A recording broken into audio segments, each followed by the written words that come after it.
Eh bien, je vous propose de commencer. Bonjour à tous. Pour ceux qui ne me connaissent pas, je suis Laurence Guilloux, conseillère technique et réglementaire basée à Morlaix. Euh, Au vu des profils de tous les inscrits, vous connaissez globalement tous bien BCI. Donc, je ne vais pas faire la présentation telle qu'on peut la faire parfois. Vous la retrouverez sur le PowerPoint de cette réunion. Le PowerPoint et le replay seront disponibles sous quelques jours sur le site BCI Info. Tout d'abord, je voudrais remercier Madame Carpentier, chargée de mission au sein du service des biens à double usage au ministère de l'économie, des finances, de la souveraineté industrielle et numérique. Bonjour Madame Carpentier, merci à vous. Bonjour, merci à tous les participants. Merci Voilà, d'être. vous êtes accompagné, si je ne me trompe pas, de Baptiste Joyot. Vous allez nous expliquer pourquoi je vous laisse le faire. Je salue également la présence de Christelle Ferrari, responsable du pôle action économique au sein de la cellule conseil aux entreprises des douanes régionales. Pour donc les détails plutôt pratico-pratiques, durant cette réunion, vos caméras et micros seront coupés pour la bonne tenue du webinaire. Les questions, vous pouvez les poser donc, ou sur le module Q et R. Et si vous n'avez pas accès, n'hésitez pas à envoyer vos questions à Christine Martinet qui en fera le relais. c.martinet@bretagnecommerceinternational.com. Les questions, si vous pouviez les faire courtes et précises, on les posera au fil de l'eau, au fil des chapitres, à la fin de chaque chapitre. Les questions particulières, adressez-nous-les plutôt directement et avec Madame Carpentier, on y répondra. À la fin du sondage, à la fin du webinaire, on va lancer un sondage. N'hésitez pas à répondre. Ce sont uniquement 3 questions courtes. Pour nous, c'est important d'avoir le feedback des entreprises et également que vous nous fassiez parvenir les thématiques que vous souhaiteriez qu'on traite dans nos prochains webinaires. Vous êtes nombreux ce matin, merci, quasi 100 personnes. Voilà, donc je vais vous laisser la main, Madame Carpentier. Merci à vous. Merci. Alors, nous allons parler aujourd'hui des exportations de biens à double usage. Alors, hop, excusez-moi, il faut que je passe toute la partie. Ah oui. Hop, je repars. Hop.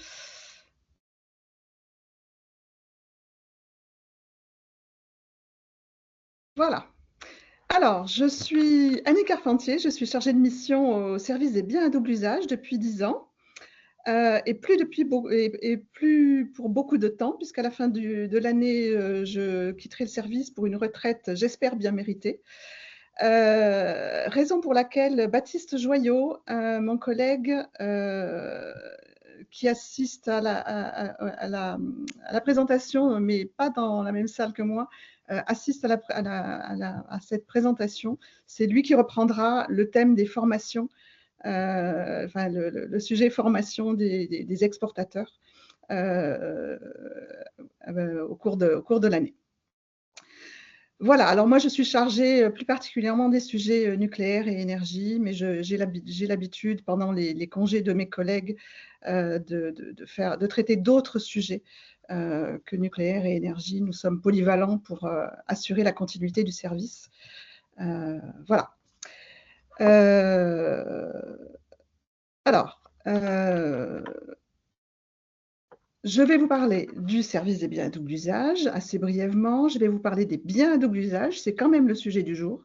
Je vais vous expliquer comment classer un bien. Est-ce qu'on a un bien à double usage dans les mains? Je vais vous parler des procédures selon la destination. Je vais vous parler des pays sous sanction et je vais vous donner quelques points d'attention. Premier point, donc je vais vous parler du service des biens à double usage. C'est un petit service, nous sommes une quinzaine d'agents, 14, 15 selon les périodes au gré des départs et des arrivées. Nous avons une compétence nationale. Nous sommes installés à Ivry, nous dépendons du ministère chargé de l'économie. Nous sommes organisés en deux pôles, un pôle administratif et un pôle technique.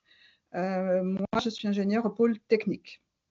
Nous sommes l'autorité de classement des biens à double usage, c'est-à-dire que c'est nous qui décidons du classement quand il y a des discussions, par exemple avec la douane, j'aurai l'occasion de vous en reparler. Nous sommes l'interlocuteur privilégié des exportateurs avant, pendant et après l'exportation.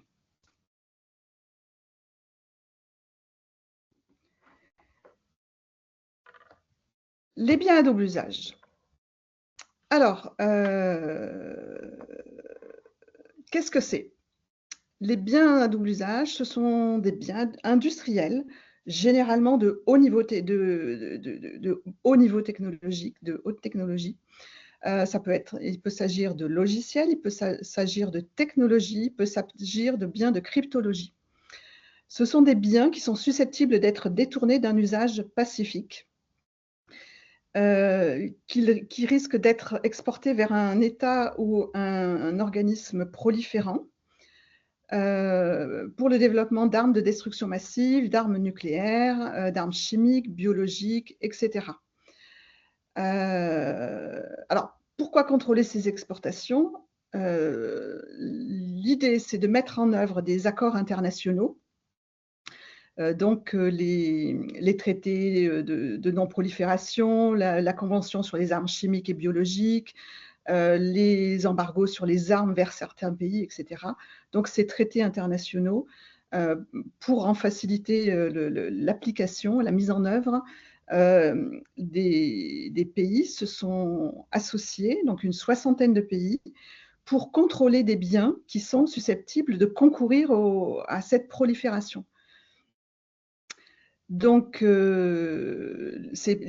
soixantaine de pays, ce sont des pays que l'on peut qualifier de fournisseurs de technologie, et ils s'engagent à ne pas exporter n'importe quoi, n'importe où, pour faire n'importe quoi également.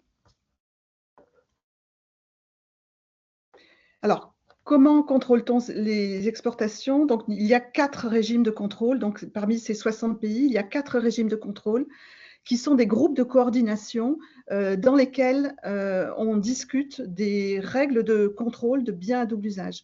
C'est-à-dire qu'on va fixer des seuils, qu'est-ce qu'on va contrôler, qu'est-ce qu'on ne contrôlera pas, comment on va contrôler, quelles sont les conditions qui vont être établies.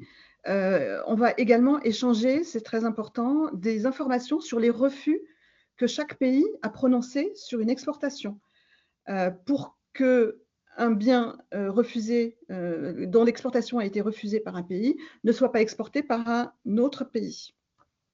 Donc, il y a 4 régimes de contrôle. L'arrangement de Wassenaar, le Nuclear Supplier Group, le groupe d'Australie et le MTCR, donc qui concerne chacun les armes conventionnelles, les technologies nucléaires, les armes, le secteur chimie et biologie et la technologie des missiles. Bon, tout ça, ce sont des informations un peu générales que je vous donne, qui vous semblent sans doute un peu déconnectées du sujet, mais il est important de comprendre pourquoi on contrôle, à quoi ça sert le contrôle. Voilà, le contrôle des biens à double usage, ce n'est pas une lubie française ou européenne, c'est un contrôle international qui est établi par une soixantaine de pays et au-delà de ces 60 pays, il y a beaucoup de pays qui ne font pas partie de ces régimes de contrôle, qui contrôlent leurs exportations de biens à double usage.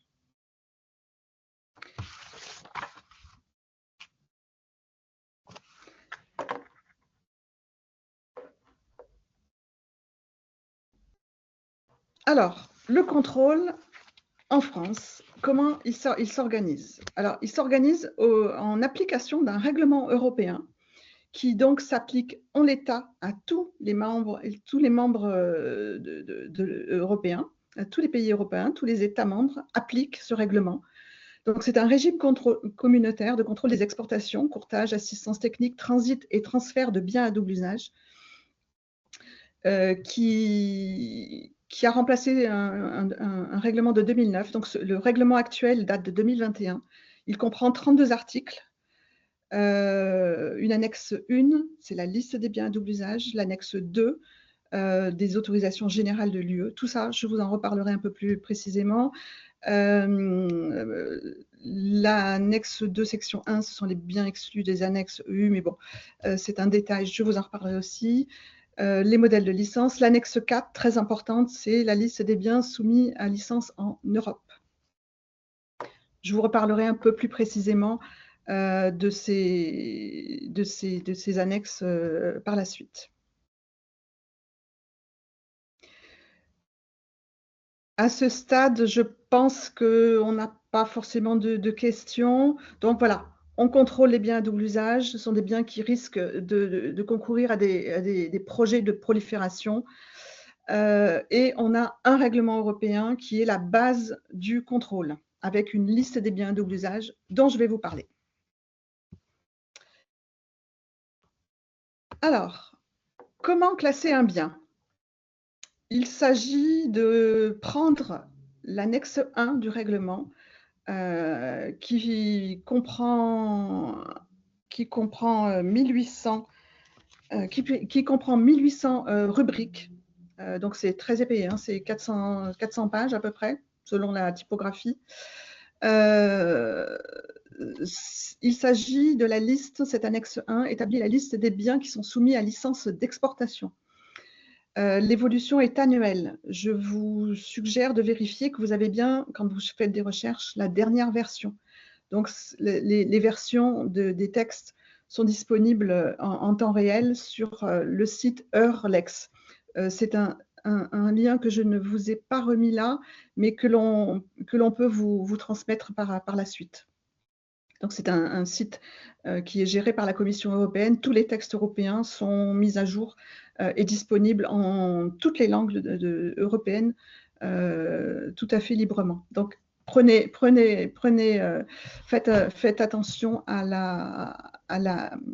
l'actualité de l'annexe 1 qui évolue à peu près tous les ans. Alors, comment classer un bien dans ces 1800 rubriques? Il faut récupérer l'annexe 1 en PDF et faire des recherches par mots-clés en utilisant des mots-clés pertinents. Donc, quand vous aurez l'annexe 1 dans les mains, vous comprendrez que vous ne pouvez pas travailler sur du papier, c'est absolument impossible. Il faut faire les recherches en PDF. Vous pouvez également, c'est une possibilité, utiliser une table de corrélation HS-Code BDU. C'est une table qui est mise à jour tous les ans également par la Commission européenne. Faites attention également d'avoir la dernière version. C'est une table indicative qui vous donne des pistes pour un éventuel classement en bien à double usage en partant d'un code douane. Il faut, quand vous lisez les rubriques, donc vérifier les acronymes, les abréviations. Je vais vous en reparler.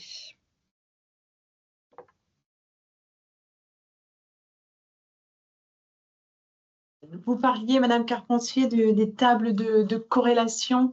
Nous les mettons en ligne à chaque mise à jour sur notre site BCI Info.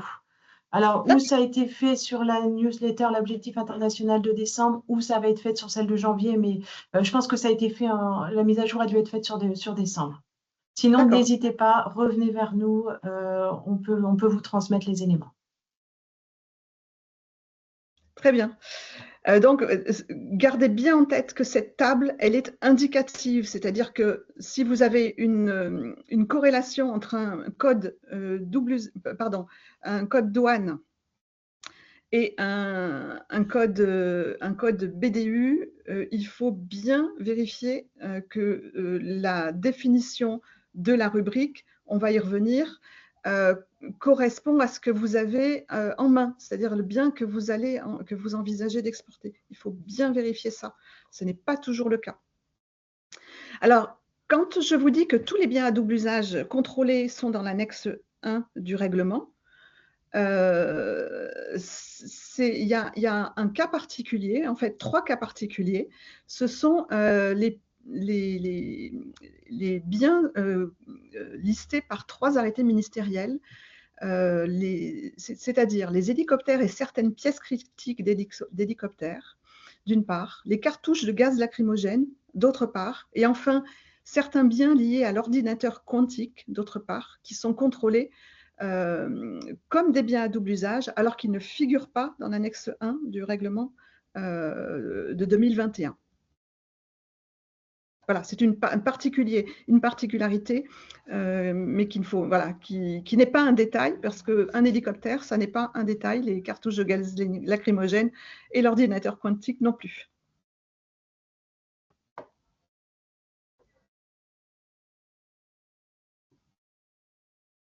Alors, le classement, comme je vous disais, quand vous avez, par exemple, avec la table de corrélation ou quand vous faites une recherche par mots-clés, quand vous tombez sur un numéro de rubrique, vous ouvrez le règlement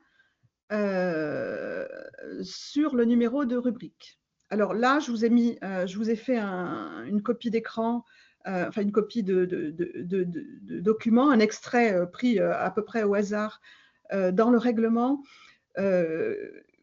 On ne va pas évidemment le lire. Vous voyez qu'il y a des données techniques très précises. Et il faut absolument que vous vérifiez les données techniques par rapport à votre bien comment dire, il faut vérifier que le bien correspond bien à ces définitions techniques. Il faut lire toutes les notes. Comme vous voyez, par exemple, sur la première page, sur la première rubrique, vous avez une note.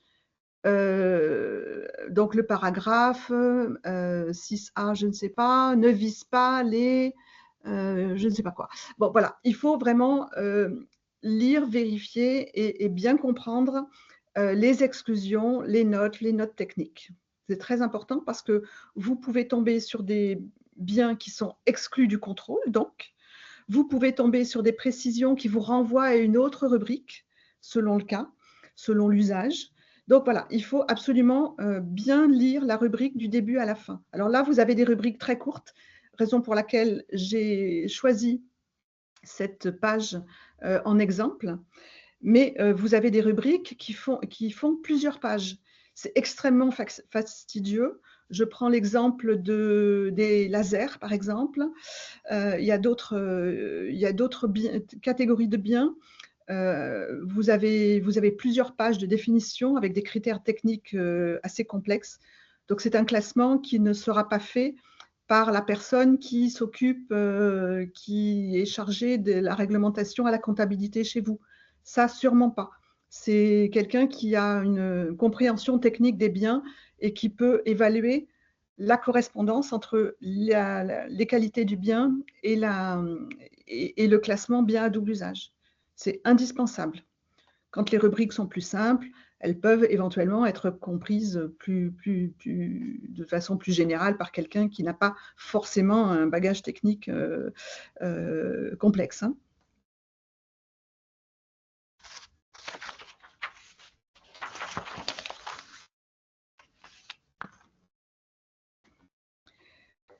Alors, un exemple simple. Oui, c'est ça. Un exemple simple. Une rubrique simple. Il s'agit du hafnium sous forme métallique. Il y a une définition, donc plus de 60% en poids du métal. Voilà. Donc là, rien d'extraordinaire. Toutes les formes sont concernées. On n'a pas trop de risque de se tromper.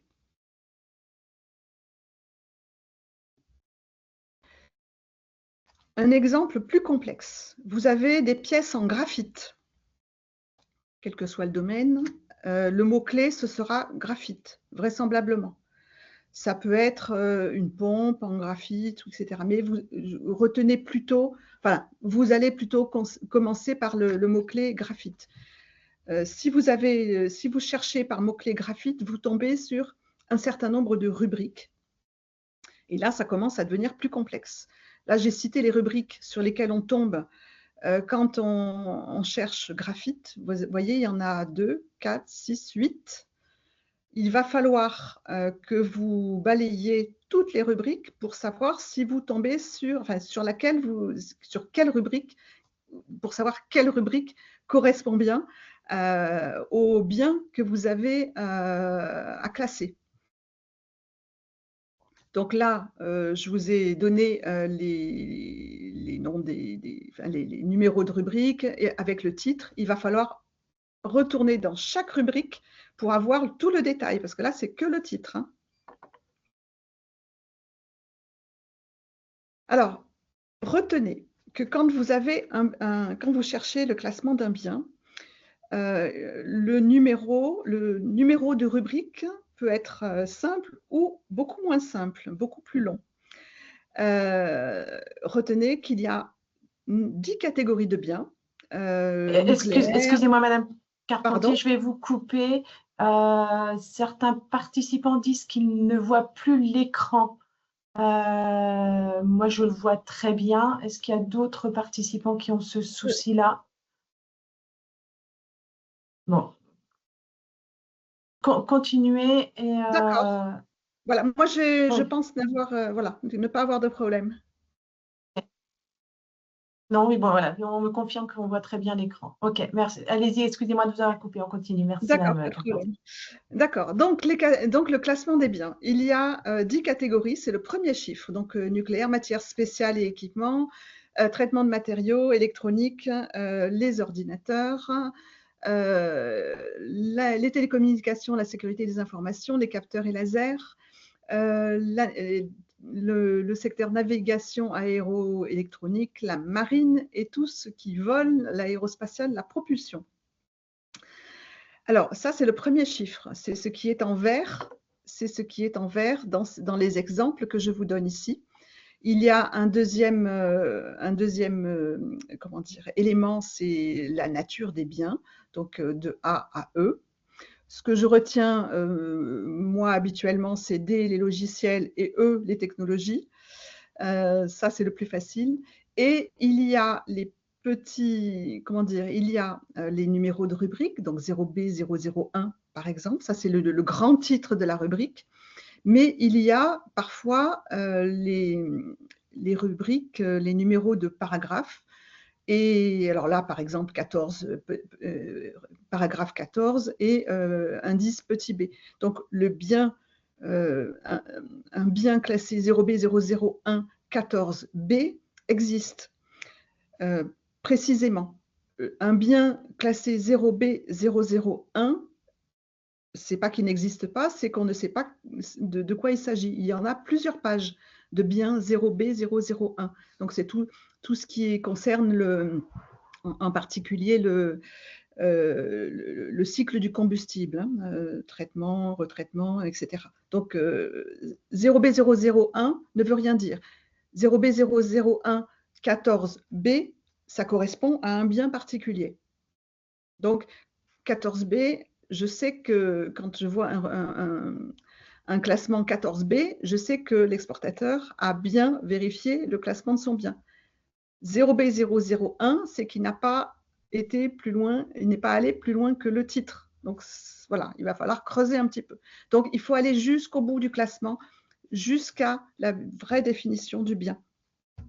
Si la définition ne correspond pas, c'est que le bien n'est pas classé dans la nomenclature.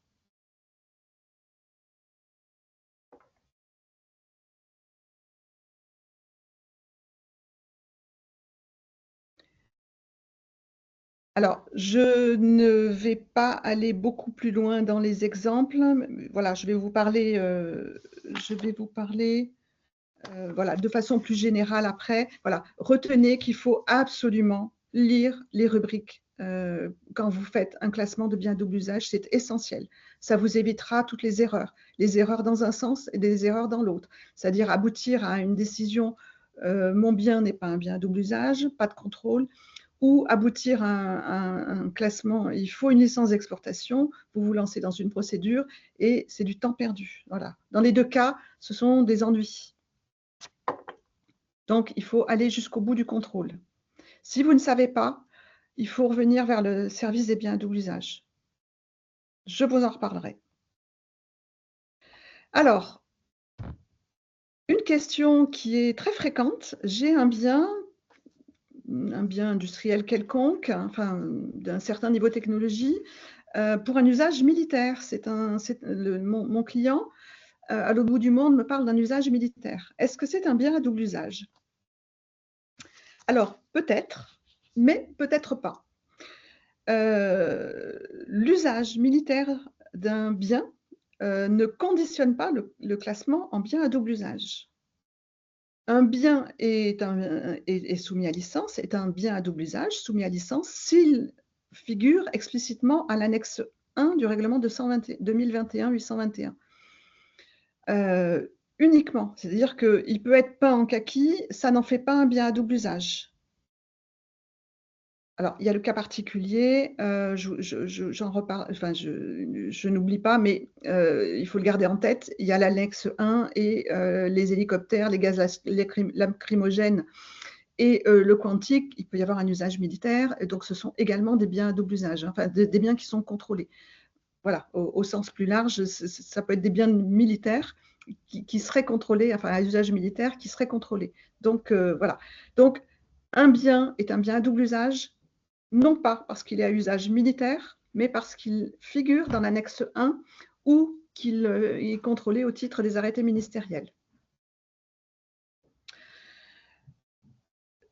Dans l'annexe 1 du règlement 2021-821, il y a de nombreux renvois pour un usage militaire à la liste des matériels de guerre qui est établie par l'Union européenne. Donc c'est la liste, la dernière édition, c'est la liste commune des équipements militaires du 17 février 2020. Donc, dans les cas où vous tombez sur une rubrique spécifique pour votre bien qui mentionne, qui exclut peut-être votre bien de la liste des biens à double usage et qui renvoie éventuellement à un classement dans la liste commune des équipements militaires, il faut aller voir la liste commune des équipements militaires, qui est d'ailleurs beaucoup plus simple que la liste des biens à double usage, elle est beaucoup plus courte. Il faut aller vérifier. On est matériel de guerre, enfin, on est classé matériel de guerre ou bien à double usage. On est l'un ou l'autre, hein, on n'est pas l'un et l'autre. Hein. Quand la DGA confirme qu'un bien n'est pas classé matériel de guerre, elle précise qu'il faut voir du côté des biens à double usage un classement éventuel. Ce n'est pas automatique. Il arrive que ce soit le cas, mais ça n'est pas toujours le cas. Donc, il faut regarder les définitions, toujours, dans la liste des matériels de guerre et dans la liste biens à double usage pour savoir si on est en présence d'un bien classé au titre des matériels de guerre, d'une part, ou des biens à double usage, d'autre part. Voilà. Pour un usage militaire, je vous en reparlerai après, il faut vérifier la liste des sanctions internationales pour certaines destinations.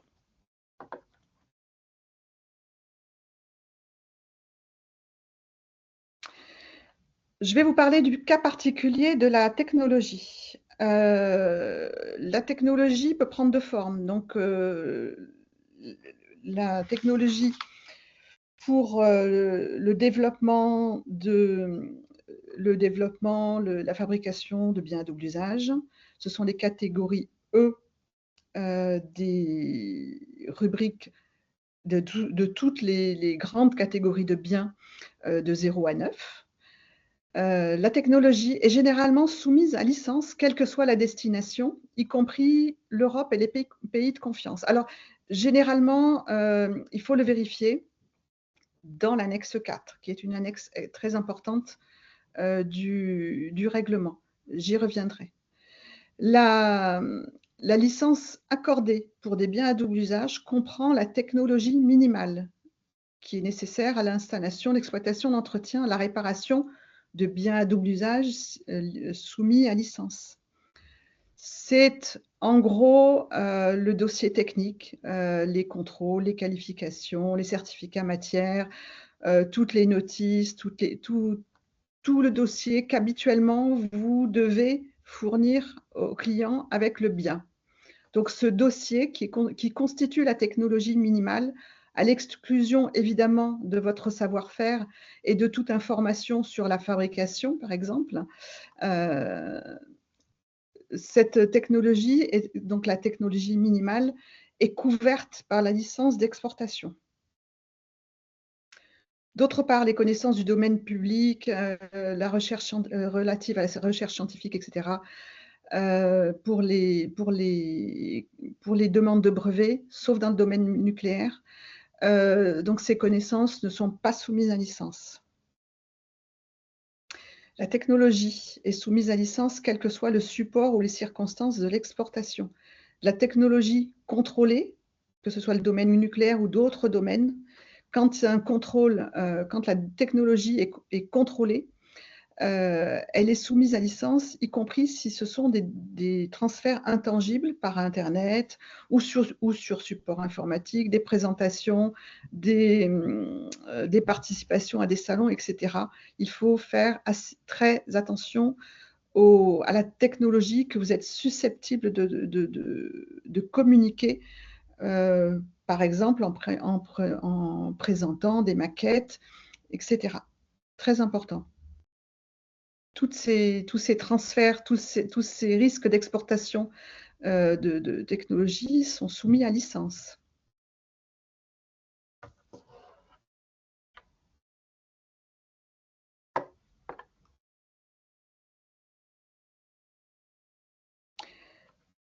Le cas des logiciels est à peu près similaire à la technologie. Donc, ce sont les rubriques D des catégories 0 à 9.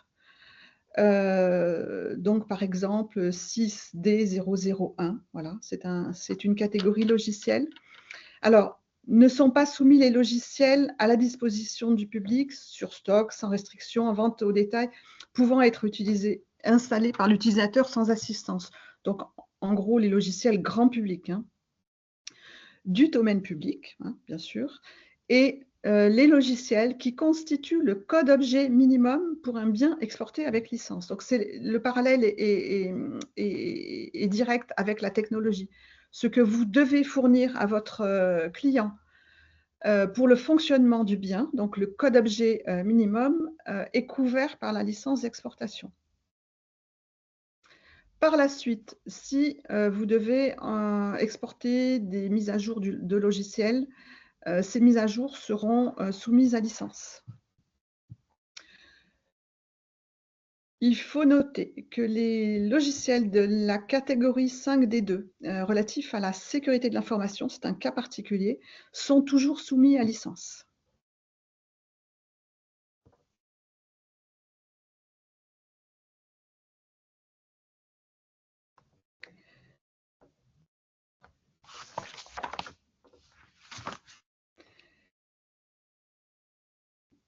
Alors, le cas particulier de la cryptologie. Alors, la cryptologie, c'est un domaine particulier pour lequel le service des biens à double usage n'assure que la partie administrative du traitement. C'est-à-dire que nous recevons les dossiers, mais c'est l'ANSSI qui assure l'instruction technique de ce domaine particulier. Donc l'Agence nationale de la sécurité des systèmes d'information, qui est placée auprès du secrétariat général à la sécurité et à la défense nationale, donc qui dépend du Premier ministre. Ils sont installés aux Invalides. Donc l'expertise technique de ce domaine de particulier, y compris l'autorité de classement. C'est l'ANSSI qui assure ce rôle. Il y a un cas particulier pour les autorisations d'exportation de ces moyens de cryptologie, donc, qui relèvent de la catégorie 5. C'est qu'il faut obtenir de la part de l'ANSSI une autorisation d'exportation préalable avant de présenter une licence d'exportation ou simultanément, donc avec un délai un peu particulier, avec un délai qui s'ajoutera au traitement de la licence. Cette autorisation, elle est valable 5 ans. Ce n'est pas une autorisation supplémentaire, c'est une autorisation de principe. C'est une autorisation sur le principe de la possibilité de l'exportation de biens particuliers, mais sans connaître la destination et l'usage. Donc, c'est une autorisation qui est préalable, qui concerne uniquement le bien. C'est un principe d'exportation du bien. Et la licence d'exportation va concerner l'exportation de ce bien vers un destinataire dans un pays donné pour une utilisation donnée. Donc là, c'est une vraie autorisation d'exportation du bien.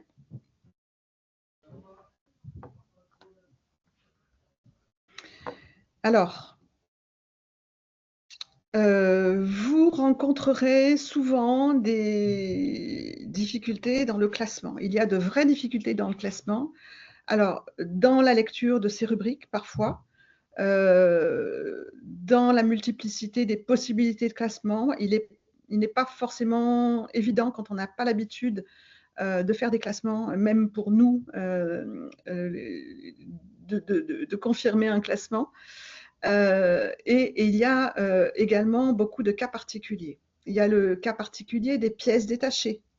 Quand on exporte des pièces pour des biens qui ont été exportés préalablement.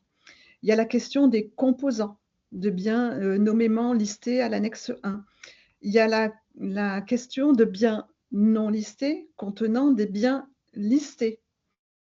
Il y a la question, évidemment, de la lecture et de l'interprétation de certaines rubriques qui sont plus ou moins claires et parfois qui présentent une ambiguïté. Et il y a la question également de difficultés de classement entre l'assistance technique et la technologie contrôlée. Qu'est-ce que de l'assistance technique? Qu'est-ce que de la technologie qui doit être contrôlée? Donc l'assistance technique n'étant pas contrôlée. Voilà, c'est un point particulier du règlement. Quand vous apportez une assistance technique, ce n'est pas de la technologie contrôlée forcément. Alors, il faut garder en tête que, donc ce sont des points sur lesquels je reviens là maintenant. Il faut garder en tête donc, que la documentation technique minimale est toujours couverte par la licence d'exportation du bien exporté. L'exportation ultérieure de pièces détachées soumises à licence n'est pas couverte par la licence initiale du bien exporté. Donc, vous exportez un bien. Si 6 mois, 1 an après, vous exportez des pièces détachées qui présentent la caractéristique d'être elles-mêmes listées, ça peut être des vannes, ça peut être un laser, ça peut être des pièces spécifiques explicitement listées à l'annexe 1, il faudra une nouvelle licence d'exportation. Vous ne pouvez pas utiliser la licence initiale du bien exporté. Point important, les biens sont soumis à licence, qu'ils soient neufs ou usagés, qu'ils fonctionnent, qu'ils ne fonctionnent pas. Quand il y a un contrôle en douane, le douanier ne peut pas voir que c'est neuf, que c'est ancien, par exemple des pièces en inox, la différence entre du neuf et de l'ancien, du neuf ou du pas neuf, et ne saute pas aux yeux.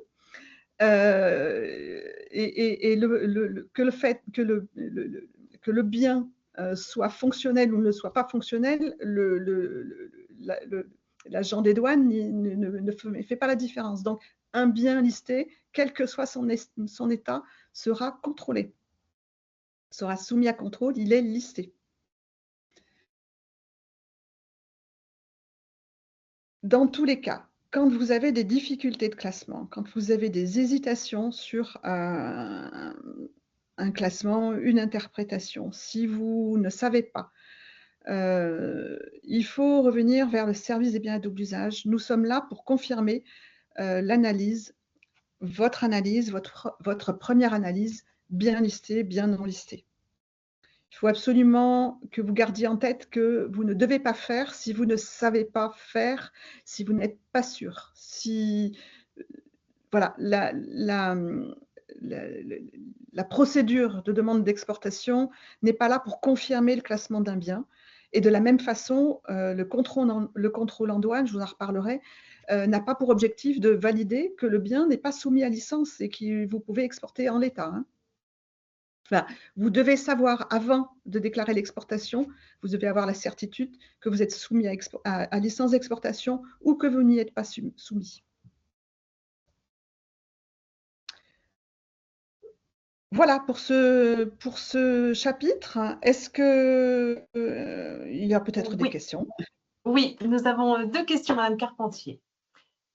Si notre produit ne figure pas dans le classement BDU, mais si l'usage de notre produit est présent dans le classement, notre produit est-il quand même un BDU? Et si nous ne connaissons pas l'application finale? Point d'interrogation. Quelles sont les précautions à prendre? Alors, je crois comprendre que on part d'un bien technique, par exemple une pompe, hein, voilà, on va dire ça comme ça, que ces caractéristiques ne correspondent pas à la rubrique.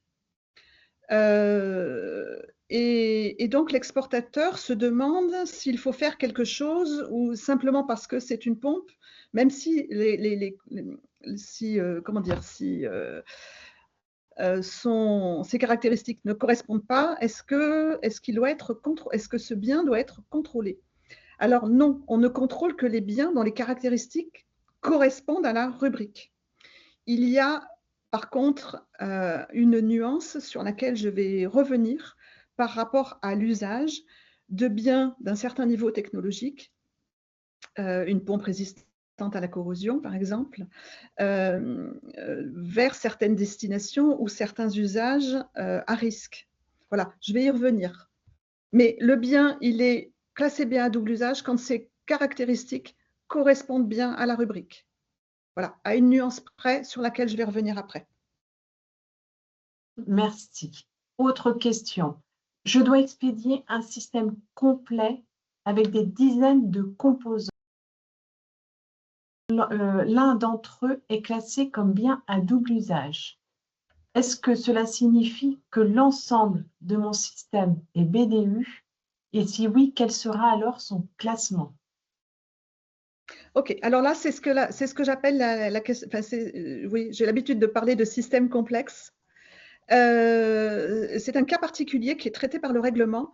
Il faut se rendre au tout début de l'annexe 1, sur la première page. Il y a une note relative au contrôle des biens. Une note. Alors, je vais essayer de la retrouver très vite. Qui parle de ça. C'est le paragraphe 2 de la note générale sur l'annexe 1. Bougez pas, hop. C'est un sujet que je n'avais pas abordé parce qu'on était de toute façon un peu limité quand même en temps, parce qu'une heure et demie, c'est très très peu de temps pour aller au fond des choses. Alors, en tête de l'annexe 1, première page de l'annexe 1, pas des rubriques, hein, de l'annexe 1. Vous avez les remarques générales concernant l'annexe 1 et vous avez une note et le paragraphe 2 qui parle du contrôle de biens complexes. Alors, je vous invite à aller à la reprendre et à la lire. L'idée, c'est que on considère le bien complexe, sa valeur, le niveau technologique, et on considère le bien particulier qui est listé, sa valeur, voilà, sa valeur j'allais dire en euros, sa valeur financière, et son niveau technologique. L'ordre d'idée, c'est que si on est à 10-20% de la valeur et que le niveau technologique de l'ensemble par rapport aux biens particuliers listés est sans commune mesure, on considère que le système complexe n'est pas contrôlé. Par contre, par la suite, le jour où il faut expédier une pièce détachée, donc cette fameuse pièce listée en pièces détachées, ça peut être un laser, ça peut être une vanne contrôlée. Quand il faudra l'exporter seule, elle sera contrôlée, elle sera soumise à licence. Mais le système complexe, si sa valeur est très très au-dessus de la valeur technologique et financière du bien listé, ça ne sera pas contrôlé. Pour ces classements complexes, je suggère de valider le principe en contactant le service des biens à double usage. C'est mieux. Une question à laquelle vous venez de répondre, hein. Quand vous écrivez l'exportation ultérieure de pièces détachées soumises à licence n'est pas couverte par la licence du bien, c'est-à-dire que si le matériel est parti et que nous souhaitons envoyer une pièce ou pour réparation ou parce qu'elle est défectueuse, nous devons faire une demande de licence pour cette pièce. Oui, si la pièce elle-même est listée. Voilà. Est un bien à double usage. Oui. Autre question. Nous sommes une entreprise d'automatisation industrielle. Nous vendons des centaines de références de pièces détachées de remplacement, fourniture industrielle ou conception fabrication interne, vers des pays soumis à des sanctions de l'Union européenne. Devons-nous faire une demande de licence d'exportation pour chacune de ces références articles? Je vais vous en parler après, des règlements sanctions. Il faut vérifier le règlement sanction du pays de destination. Il faut vérifier si les références correspondent à des biens qui sont comment dire, cités dans le règlement sanction. Ce n'est pas toujours le cas. Donc, il faut vérifier. Il faut vérifier le règlement sanction. Mais je vais vous en reparler du règlement sanction et de l'application concrète. Parfait. C'est tout, j'en ai pour l'instant pour les questions. Allez-y, je vous laisse la main. Alors, je vais vous parler des procédures selon la destination. Alors, je ne vais pas aller énormément dans le détail, comme je vous l'ai déjà dit, le temps est un peu compté, donc je ne peux pas aller énormément dans le détail. Donc, je vais rester relativement générale sur les procédures. Alors, il y a plusieurs décrets et arrêtés pour l'application du règlement 2021. Bon, je ne vais pas vous les citer. Personnellement, je n'y vais pas très souvent, même presque jamais. Le règlement, c'est la base du contrôle, hein. Donc voilà. Par contre, dans ces décrets et arrêtés, il y a quelques informations spécifiques qui peuvent être intéressantes, qui sont intéressantes, mais il s'agit vraiment de l'application pratique du règlement. Voilà. Au quotidien, ça n'a pas beaucoup d'intérêt, je dirais. Alors, les types d'autorisation. Alors, on parle d'autorisation ou de licence. Tout à l'heure, je vous ai parlé d'autorisation, de licence. C'est à peu près la même chose. Dans le règlement européen, on parle plutôt d'autorisation. Nous parlons de licence. Voilà, c'est le même. Voilà, on parle de la même chose. Il s'agit de valider le principe d'une exportation de biens à double usage. Voilà, une autorisation, une licence. Selon les cas, ça veut dire la même chose. Alors, il y en a plusieurs. Donc, il y a la licence individuelle, donc un bien ou plusieurs biens vers un utilisateur, vers un destinataire et vers un utilisateur final. Il y a la licence globale, donc une liste de biens vers une liste de destinataires. Il y a les autorisations générales de l'Union, ce sont les EU 001 à EU 008, je vais vous y revenir. Et il y a les autorisations générales nationales, je vais vous les citer. Alors, quelle procédure selon la destination? Alors, voilà, ça c'était les types d'autorisation, mais voilà, est-ce qu'il faut une autorisation et laquelle selon la destination. Alors, France, ça va mieux en le disant, mais j'aime bien le dire. Ce n'est pas une exportation, il n'y a pas de procédure. Donc, quand vous vendez en France, c'est un bien à double usage, il n'y a aucune procédure. Vers l'Union européenne, il n'y a pas de licence, pas d'autorisation, sauf les biens qui figurent à l'annexe 4 du règlement. Donc, quand vous avez un numéro de rubrique bien à double usage, par exemple 2B350, que vous devez vendre, transférer dans un pays de l'Union européenne, vous allez à l'annexe 4 voir si cette référence, ce numéro de rubrique de B350 est listé à l'annexe 4. L'annexe 4. Si cette rubrique est listée à l'annexe 4, il faut demander une licence d'exportation pour le transfert vers ce pays. Donc l'Allemagne, l'Italie, la République tchèque, etc. Vers l'Australie, le Canada, les USA, Japon, Norvège, Islande, Nouvelle-Zélande, Suisse, Liechtenstein et Royaume-Uni, c'est ce qu'on appelle les pays de confiance. Ce sont les pays ce qu'on appelle les pays de l'EU 001 au début de l'annexe 2, qui est très importante.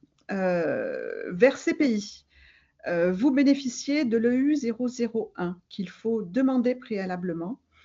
Vous pouvez exporter tous les biens, sauf ceux qui sont à l'annexe 4, donc les mêmes qui sont contrôlés vers l'Europe, c'est un peu logique. Vers ces pays de confiance, il faut une licence également, et il y a aussi quelques biens qui sont cités à l'annexe I, à la section I de l'annexe 2. Donc il y a certains biens qui sont contrôlés, notamment de nombreux biens du domaine nucléaire, des biens relevant de la furtivité, la ricine, la saxitoxine, etc. Donc, il y a des biens qui sont contrôlés vers l'Europe et vers les pays de confiance. Vers un certain nombre d'autres pays, vous pouvez bénéficier des autorisations générales de la Commission, qui sont les EU 002 à 008, sinon les licences individuelles et les licences globales. Vous savez que si vous pouvez bénéficier de ces EU 002 à 008, je vais y revenir en faisant une recherche dans l'annexe 2. Donc, vous tombez sur certaines EU. Voilà. C'est un peu complexe, j'espère ne pas trop vous perdre, mais il y a des possibilités d'utiliser des autorisations assez pratiques. Je vais y revenir. Vers les pays sous sanction, il y a des règlements spécifiques sur lesquels je vais revenir également. Excusez-moi, Madame Carpentier, on me fait part de problèmes de nouveau de slide à l'écran. Est-ce que vous pouvez me dire si vous voyez bien la slide des autorisations générales EU 001 à EU 008 à l'écran? Alors, moi, je la vois bien. Est-ce que les participants, si vous pouviez me mettre un pouce levé? Oui, donc ils ont bien ça. OK. Parfait. Merci. Excusez-nous, je ne sais pas s'il y a pas de problème. Alors, les autorisations générales, donc EU 001 à 008, ce sont des autorisations générales qui sont très pratiques. Ce sont des autorisations que vous demandez avant d'en avoir besoin. Enfin, c'est un conseil que je vous donne. Que vous pouvez utiliser librement, que vous pouvez présenter librement lors du dédouanement de certains biens vers certaines destinations, sans limitation de quantité, tout destinataire, toute utilisation, et sans limite dans le temps. Donc, si vous pouvez, selon les catégories de biens que vous exportez, si vous pouvez bénéficier de ces EU, je vous conseille de les demander et de les utiliser. C'est quand même extrêmement pratique. Pour vous, également pour nous, parce que là, on n'a pas de notion d'urgence. Vous devez exporter, vous exportez instantanément. Donc, il y en a 8. des EU. Je vous invite à les balayer. Donc, il y a celles qui concernent les pays de confiance. Il y a le EU002 qui concerne l'exportation de certains biens vers certains pays. Il y en a une qui concerne les exportations après réparation et remplacement, donc dans un délai de 3 ans. Donc, il y a des conditions, il faut bien les lire. Il y en a une qui concerne les exportations temporaires pour exposition ou foire, certains biens vers certains pays.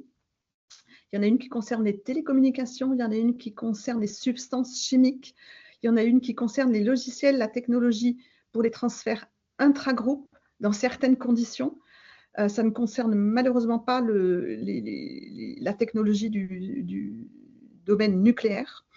Et il y en a une, enfin, qui concerne le cryptage. Donc, pour toutes ces EU, quand vous êtes concerné, selon les biens que vous exportez, il faut lire méthodiquement le texte de l'EU et toutes ses conditions, les biens, les destinataires, les pays, etc. Il faut bien comprendre le domaine dans lequel vous pouvez exporter avec ces EU. Voilà, c'est un peu fastidieux, toujours, mais ça vaut le coup parce que ça vous évitera des erreurs et des ennuis. Donc ça, ce sont les autorisations générales de l'Union qui sont accordées par la Commission européenne, qui sont valables dans toute l'Union européenne. Il y a également les autorisations générales nationales qui sont décidées en France avec un certain nombre de biens qui sont concernés par des arrêtés ministériels que je vous cite. Donc, certains biens industriels, certains produits chimiques, certains produits graphites, certains produits biologiques, une licence qui concerne les exportations après salon ou exposition, une licence qui est très intéressante, les biens exportés pour les forces armées françaises à l'extérieur du territoire national. Une licence, une autorisation générale également qui concerne certains matériels aéronautiques pour la réparation d'aéronefs civils. Et puis un arrêté qui concerne les biens de faible valeur. Normalement, quand vous êtes concerné par une de ces autorisations générales, quand vous êtes exportateur habituel de biens à double usage, nous avons l'habitude de vous prévenir de la possibilité d'utiliser ces autorisations générales. Ces autorisations générales nationales et européennes, elles sont utilisables donc librement.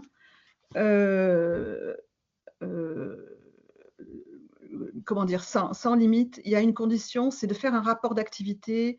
Je ne sais plus si c'est semestriel ou annuel. Donc, il faut juste nous informer régulièrement des exportations que vous avez faites en utilisant telle ou telle autorisation générale nationale. Donc, c'est une licence que c'est une autorisation préalable. Vous avez un numéro et vous vous rendez compte quand vous utilisez ces autorisations générales. Vous nous rendez compte de cette utilisation. Voilà, c'est quand même très simple. Ça, voilà, il n'y a pas de complications par rapport à la licence individuelle dont je vais vous parler très brièvement maintenant.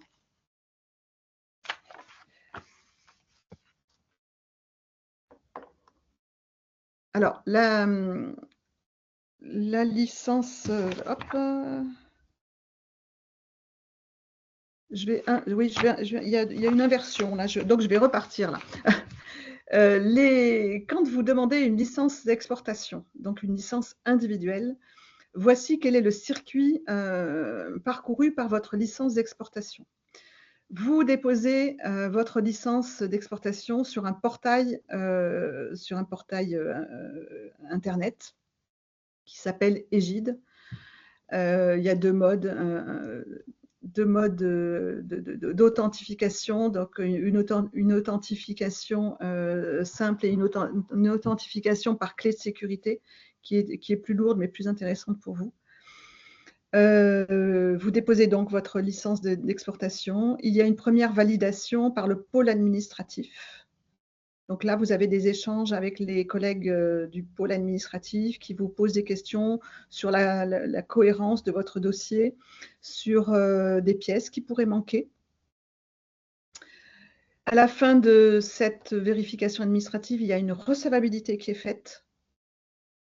Et à la fin au terme de cette recevabilité, vous obtenez un numéro qui commence par FRI-25 pour l'année, 106 412, le numéro de votre licence. Voilà, c'est le numéro qui sera attribué à votre dossier de bout en bout.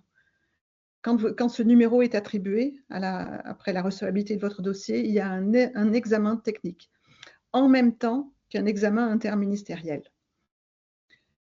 Là, ça dure une semaine. Il y a deux possibilités. S'il n'y a pas de questions particulières, notamment lors de l'examen interministériel, le dossier, la licence sera signée assez rapidement et notifiée assez rapidement par le SBDU.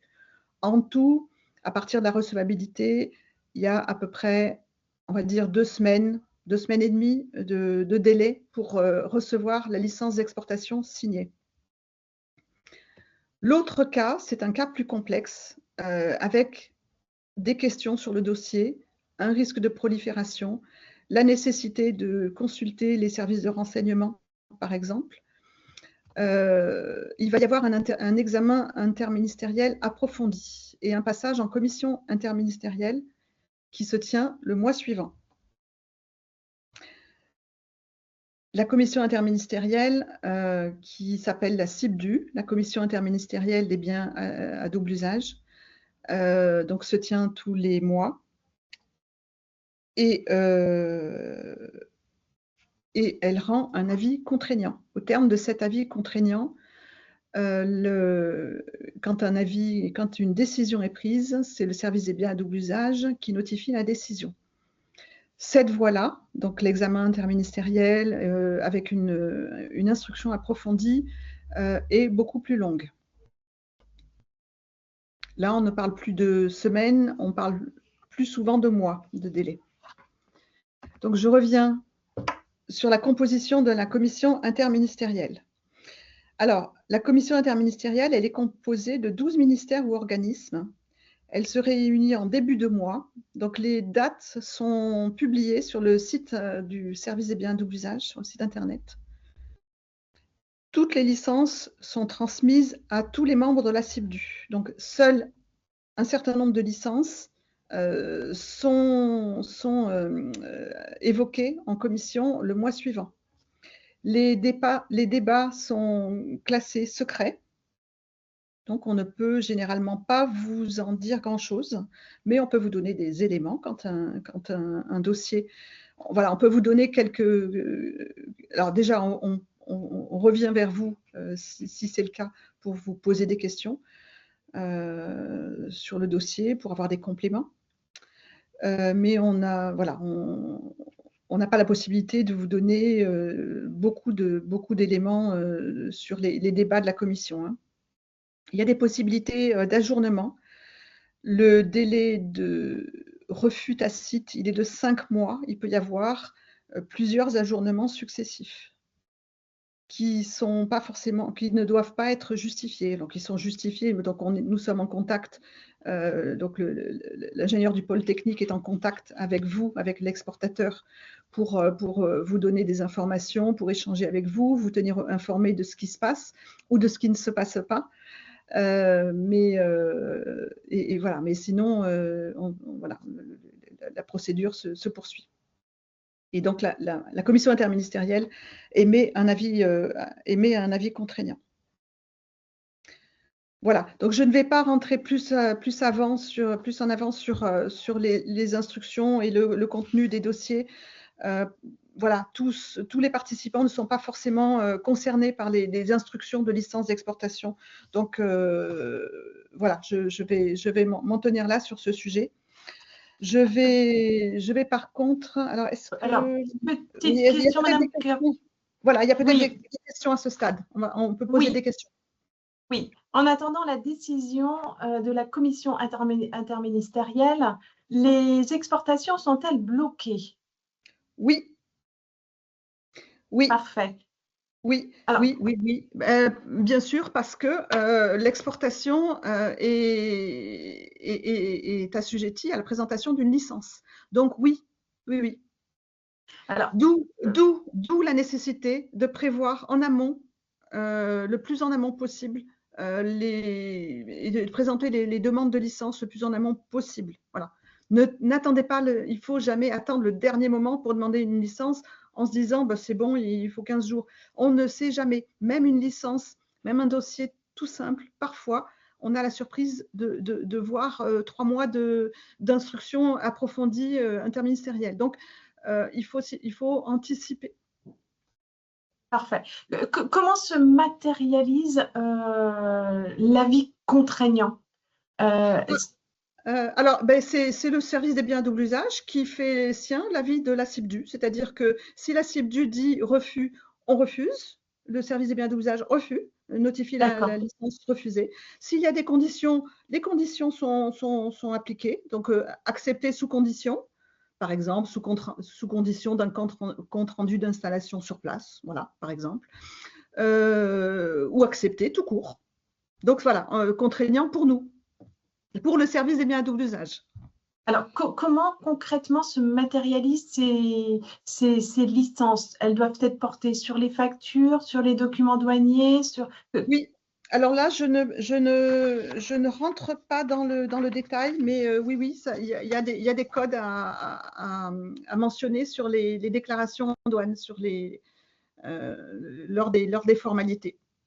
Parfait. Autre question. Un bien classé non BDU par un OEM, fabricant UK, peut-il être BDU? En effet, j'ai un équipement bloqué et envoyé en labo par la douane. Alors là, c'est le cas d'un contrôle en douane. Donc, Oui. nous n'avons pas d'informations au service des biens à double usage. Donc, le labo va faire son boulot. Il va faire une analyse pour savoir si le bien il est classé bien à double usage. Logiquement, s'il n'y a pas d'ambiguïté sur le classement, logiquement, le classement devrait être le même que les autorités anglaises. Mais il y a parfois une marge d'interprétation. Il peut y avoir une interprétation différente. Voilà. Ou je peux vous en parler tout de suite. Si le labo dit bien listé, donc là, il va y avoir entre guillemets une procédure. Il peut y avoir une procédure avec la douane. La douane sollicite le service des biens à double usage avant de lancer la procédure de sanction vers l'exportateur. Donc, on confirmera peut-être le classement fait par le labo ou pas, et nous avons le dernier mot. Parfois, on n'a pas le même avis que le labo. Ça peut arriver. Alors, imaginons que l'entreprise vous ait déjà contacté, que vous ayez statué sur un bien non classé, que la douane de son côté dise bah, écoutez, ben, pour nous, c'est un bien classé. On peut se retrouver avec l'effet inverse où vous disiez bah, finalement, il va être classé votre bien. Alors, sauf s'il y a eu une erreur d'interprétation du dossier. Ça peut arriver, hein, ça peut arriver, et qu'on se dise non, maintenant, on aurait… voilà, bon, ce qui posera quand même d'autres problèmes, notamment parce que quand on prend une décision, si on ne l'a pas annulée, elle est toujours valable. Donc, ça posera sans doute des difficultés. En tout état de cause, sur le classement, c'est le service des biens à double usage qui a le dernier mot. Nous sommes le dernier mot. Voilà. Parfait. Voilà. Et une entreprise, voilà, il faudra voir sur ce cas particulier, est-ce qu'il y a eu une erreur du service des biens à double usage ou pas. Ok. Merci pour la réponse, Madame Carpentier. Alors, sur les risques de détournement, quand vous exportez des biens non listés, il y a toujours un risque de détournement. Alors, voilà, on ne va pas reprendre les signaux d'alerte, je vais juste en citer deux ou trois. Vous exportez des biens qui ne sont pas biens à double usage, qui ne sont pas soumis à licence, vers une destination, je dirais, un peu inhabituelle. Voilà, ce n'est pas un client habituel. Voilà, la commande est bizarre, le flux financier est bizarre. Il y a des choses qui ne sont pas nettes. Je vous invite à vous poser des questions en reprenant ces signaux d'alerte sur un éventuel risque de détournement ou de prolifération. Alors, les signaux d'alerte, c'est tout et n'importe quoi. un problème, un client qui commande des biens d'un très haut niveau technologique qui semble déconnecté avec son activité habituelle, un client qui vous propose un prix presque faramineux, qui paye rubis sur l'ongle en avance, voilà. Des choses bizarres avec des circuits géographiques, ça passe, et puis des changements. Tout ce qui est bizarre, je vous invite à vérifier ces signaux d'alerte et à alerter le service des biens à double usage. Comment alerter le service des biens à double usage d'un problème, d'un doute? Comment nous questionner? C'est le dossier hors licence. C'est une procédure relativement informelle qui vous permet de poser une question au service des biens à double usage pour statuer sur l'application de la réglementation. Donc, un avis sur le classement d'un bien complexe, un risque particulier sur l'exportation. Vous avez un truc bizarre avec une commande. Des questions, comment dire, un projet courtage ou assistance technique qui serait soumis qui pourrait être soumis à autorisation. Donc, ce sont des cas particuliers. Si un risque a été détecté de votre côté. Donc, ce sont des sujets assez variés que vous pouvez poser au service des biens à double usage sur soit votre portail Égide habituel, si vous êtes déjà exportateur, soit sur le portail visiteur. Voilà, tout industriel exportateur peut déposer un dossier hors licence sur notre espace pour questionner formellement le SBDU. Donc, nous répondons aussi formellement avec un courrier. Parfois, on déclarera votre dossier non recevable. On vous expliquera pourquoi. Le délai pour un retour de ce type de dossier? Je dirais qu'il est assez variable. On a généralement un contact téléphonique avec l'exportateur assez vite pour cerner la question. Voilà, parce que je crois que je n'ai jamais instruit un dossier hors licence sans avoir un contact téléphonique avec l'exportateur. Donc, alors le délai, il est assez variable. À partir du moment où on a un contact téléphonique, de toute façon, on est en contact. Ça peut être très long quand même, parce que certains dossiers vont être soumis, quand il y a un risque de détournement, par exemple, certains dossiers vont être soumis à la commission interministérielle. Ça peut prendre là aussi plusieurs mois. Okay, la réponse peut être simple, 15 jours, 3 semaines, peut-être un peu plus. Ça peut être plusieurs mois. Si vous n'avez pas de réponse pendant assez longtemps, si vous avez une crainte que le dossier soit perdu, oublié, n'hésitez pas à nous contacter quand vous avez un point de contact pour nous interroger sur ce qui se passe et on vous dira ce qui se passe. Merci. Juste un petit point sur les sur les pays sous sanction. Les pays sous sanction, vous les trouvez là. C'est un site qui est tenu. Alors le lien, il est normalement valable, il est stable depuis assez longtemps maintenant. Vous trouvez sur le site du Trésor les pays sous sanction. Donc ce sont les pays en rouge sur cette carte. Alors il y a des sanctions extrêmement variées sur ce site. Vous allez trouver pays par pays, quand vous exportez vers un pays quelconque, par exemple le Soudan, vous allez dans le règlement Soudan et vous regardez ce qui est possible et ce qui n'est pas possible pour les exportations vers le Soudan. Voilà, pays par pays, il faut bien regarder le règlement sanctions. C'est plus ou moins fastidieux. Le règlement Russie, maintenant, il fait 400 pages. Mais c'est fastidieux, mais vous ne pouvez pas faire d'économie. Il faut vérifier que votre exportation, soit de biens à double usage, soit de biens non classés double usage, ne pose pas problème. Usage militaire, dans certains cas, même si ce ne sont pas des biens à double usage, etc. Et quand vous avez un peu cerné les possibilités d'exporter, en tout état de cause, vous pouvez contacter le service des biens à double usage qui confirmera qu'il n'y a pas de problème pour exporter ou s'il faut faire un dossier hors licence. Dans certains cas, ça peut vous être demandé. Je profite de cette slide pour informer les participants qu'un webinaire aura lieu la semaine prochaine, mardi 28 janvier à 10 h, Et justement, le thème est sanctions économiques de l'UE, décryptage afin de minimiser les risques à l'export. N'hésitez pas à aller sur notre site BCI, inscrivez-vous. Effectivement, on a de nombreuses questions sur le sujet, peut-être pas suffisamment. Donc, vraiment, vraiment, c'est le gros point de vigilance. Exactement. Donc, voilà. Donc, je ne m'étends pas, vous le ferez. Tout à fait, merci. Je passe maintenant à quelques points d'attention, notamment ce qui peut faire le plus mal, et donc ce que je ne vous souhaite pas, raison pour laquelle je suis là aujourd'hui, pour vous sensibiliser à ce qu'il faut faire et surtout ne pas faire. Voilà, ce sont des conseils d'amis. Je me garde toujours de donner des conseils qui risquent de vous mettre dans une situation à risque. Alors, le risque, il est douanier. Le service des biens double usage n'a pas d'outils de sanction. Par contre, les sanctions sont douanières. L'exportation sans licence de biens à double usage soumis à licence est un délit douanier. Donc, les sanctions sont assez lourdes. Dans la théorie, avec des peines de prison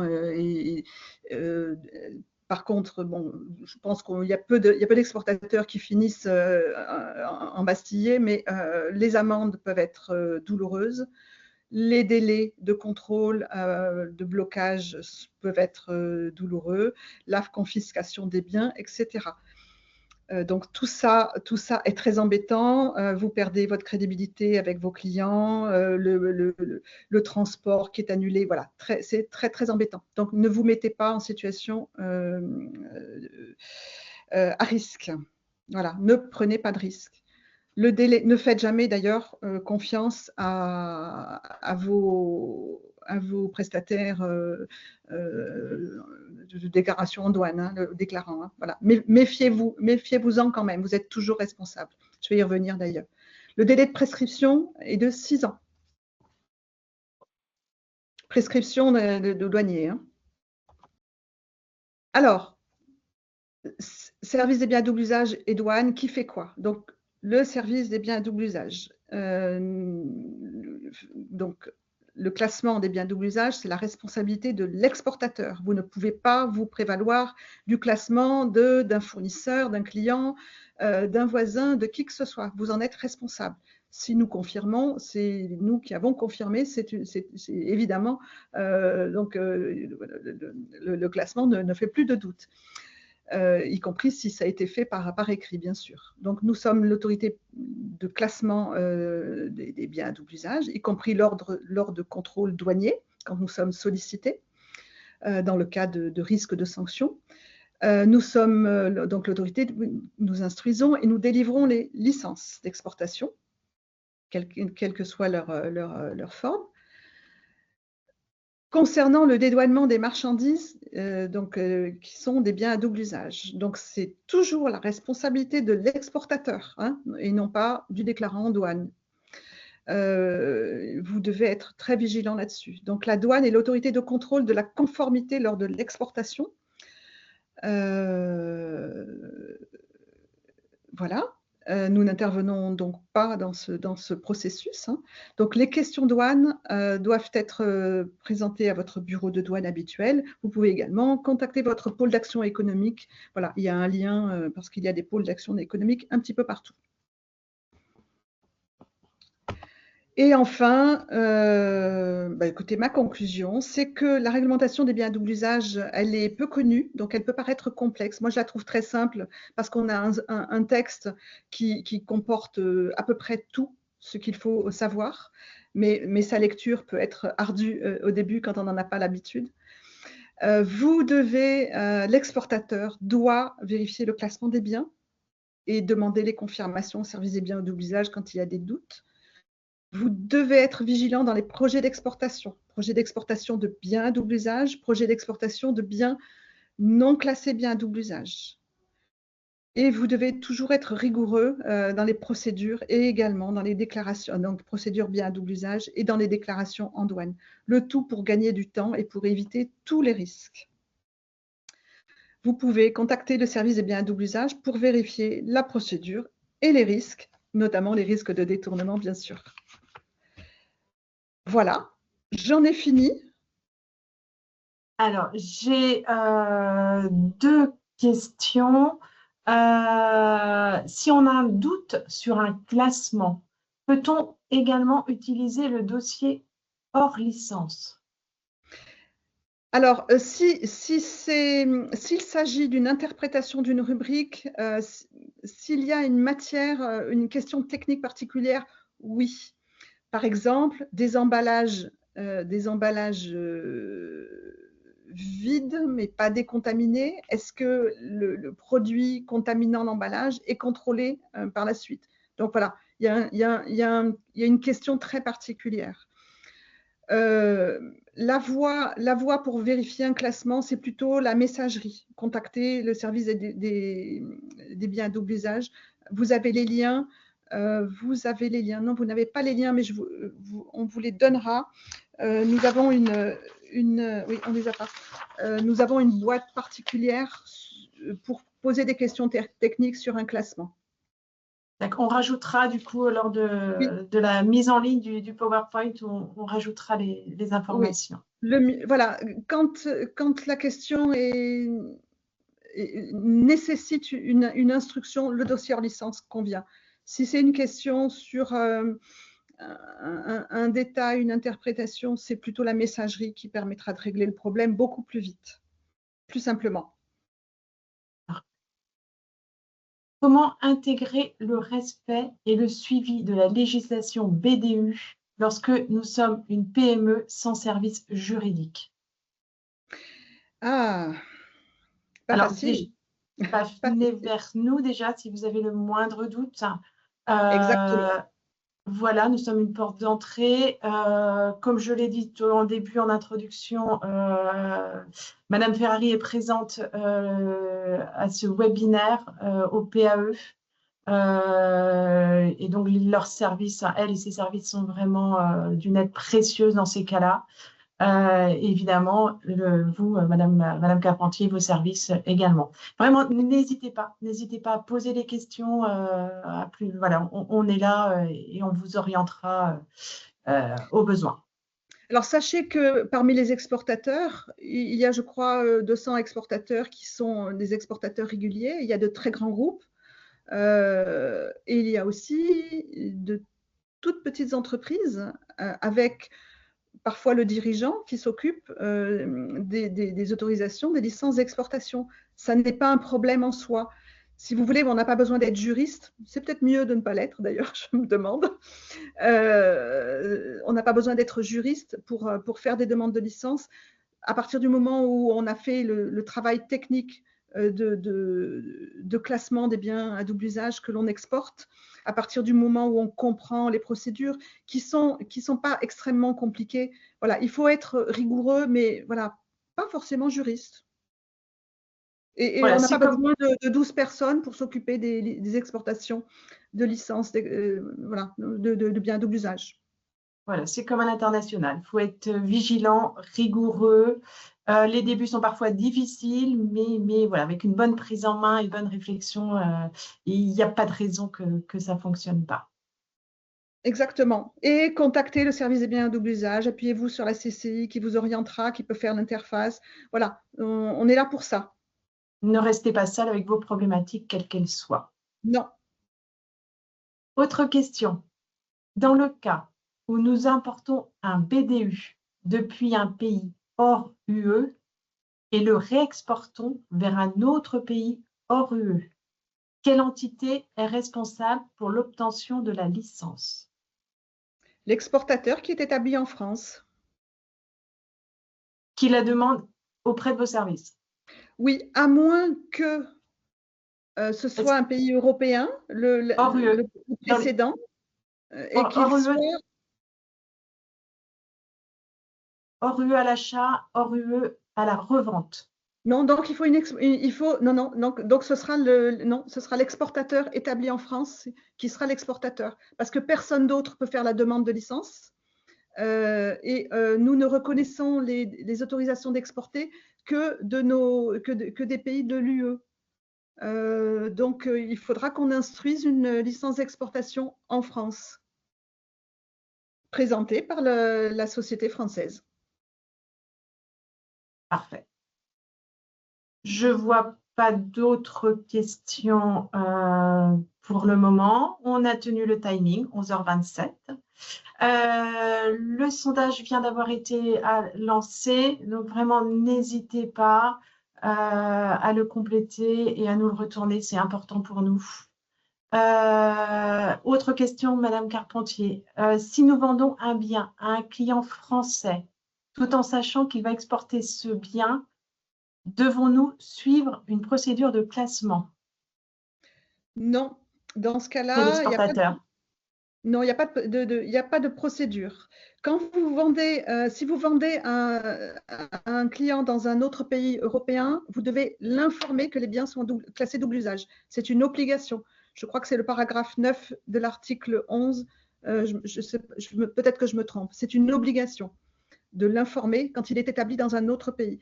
Un client en France, je vous conseille de lui dire que c'est un bien à double usage. Voilà, c'est quand même mieux, c'est quand même plus… voilà, c'est mieux. Plus fair play, voilà, mieux dans les relations Voilà, commerciales, mais on va dire. c'est pas une obligation réglementaire. Voilà, c'est mieux. Hein.